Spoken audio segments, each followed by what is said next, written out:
Is Fleet the Facility dying? This is a question I know a lot of people have been asking about recently, so today I'm going to look into it and try and figure out if Fleet the Facility is dying or not, because this is one of my favorite games, and I really hope that it's not dying. Here we go. It all started on the 1st of July 2017, when Fleet the Facility first ever released by Mr. Windy. You'll come to know that name very well later in this video.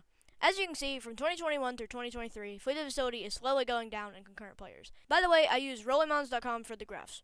This means that less people were playing the game every single day. One major reason for this is that Mr. Windy started delaying updates. At one point, the anniversary event came out in October when the actual anniversary is in July. Mr. Windy started to combine events like the Holiversary event in 2022. People who played Fleet the Facility grew angry because of delayed updates and left the game.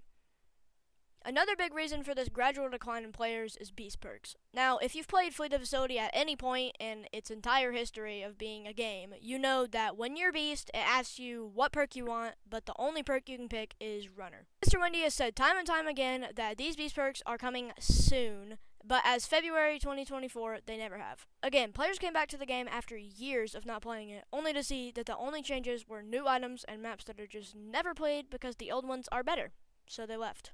I think that Mr. Windy should take his attention away from adding more and more items to the game and focus on making the actual gameplay better. Gameplay of Fleet the Facility has stayed the same for years, like actual years. It's stayed the same, exact same. The only change that has really happened is double jumping, and it's quite a small change. I think Mr. Windy should work on beast perks and maps that are actually as good as the old ones. For example, the only maps really being played right now are Facility, Airport, Homestead, and from time to time, Abandoned Facility and Abandoned Prison.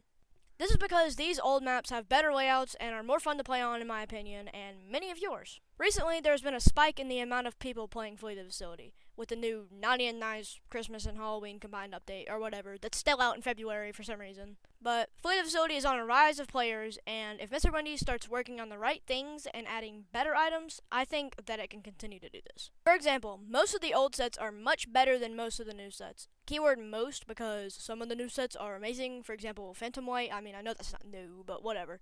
And they're even better than some of the old ones, but the old sets as a whole are much better in my opinion. In the 2018 Halloween update, Mr. Windy gave us the two best sets in the entire game in my opinion, and also many of yours. Dark Bone Crusher and White Bone Crusher. These are the sets that I use the most and like when I'm actually the beast, as you can see in most of my videos. So after looking at everything, the question still remains, is Fleet the Facility really dying? Well, this really depends on what Mr. Windy does, because it could always spike, it could always collapse, it just depends on what he does. So, yeah. Quick thing before I end this video, this took forever to make and edit and all of this stuff. I'm using new software again to edit. So, if you want more of this, please consider subscribing. It would be amazing. And thank you. Bye.